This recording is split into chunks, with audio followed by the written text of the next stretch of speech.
आज हम लोग सममित और विषम सममित अवयव को देखेंगे।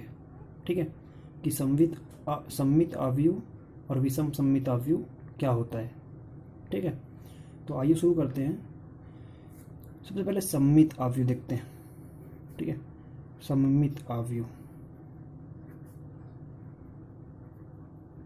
ठीक है, तो सममित अवयव वह वर्ग अवयव होता है। ठीक है, ये हमेशा वर्ग अवयव होता है। ठीक है, वह वर्ग अवयव होता है जिसका परिवर्त निकालने पर वही अवयव मिलता है। जैसे कि देखिए, हमारा मान लीजिए कोई मैट्रिक्स दिया है ए।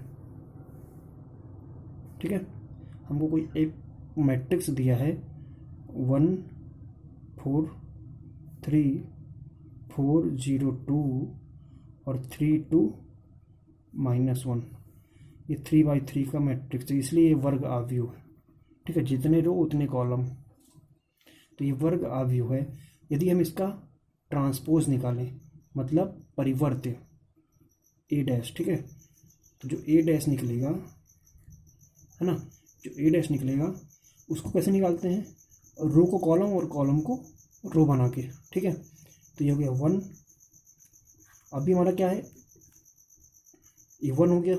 ठीक है, ये 4 को यहाँ लिखे, ये 3 को यहाँ, ये 4 को यहाँ, ये 0 को यहाँ, ये 2 को यहाँ, फिर 3 2 और ये -1। ठीक है, तो हुआ यूँ कि जो ये ए है ये अपने परिवर्त के बराबर है। ठीक है, देख लीजिए दोनों सेम है, तो ये सेम है। अगर ये सेम रहेंगे तो वो सममित अवयव कहलाएगा। यदि किसी मैट्रिक्स का परिवर्त उसके बराबर होगा तो वो सममित अवयव कहलाएगा। ठीक है, अब देखते हैं विषम सममित अवयव।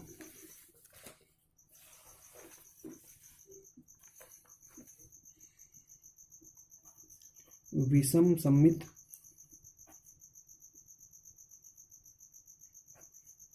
अवयव।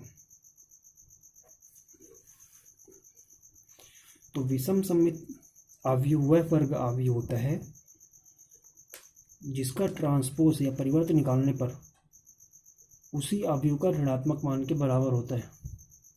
ठीक है, जैसे कि देखिए एग्जांपल, मैट्रिक्स हमको दिया है कोई एक 0 5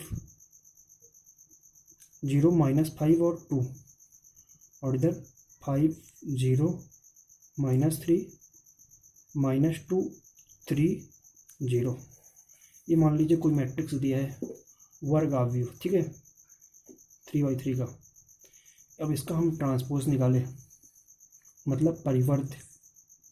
ठीक है, तो निकला क्या, 0, ये 5 नीचे आएगा, ये -2 यहाँ, ये -5 यहाँ गया, 0 3, ये 2 यहाँ गया, ये -3 और इधर 0। ठीक है, अब क्या किए कि हम इसमें से माइनस कॉमन लिए। ठीक है, तो माइनस कॉमन लिए जब, तो ये हो गया ए डैश बराबर -0 5 -2 -5 0 3 2 -3 0। तो ये हो गया ए डैश बराबर -a। ठीक है, तो ये होता है हमारा विषम सममित अवयव।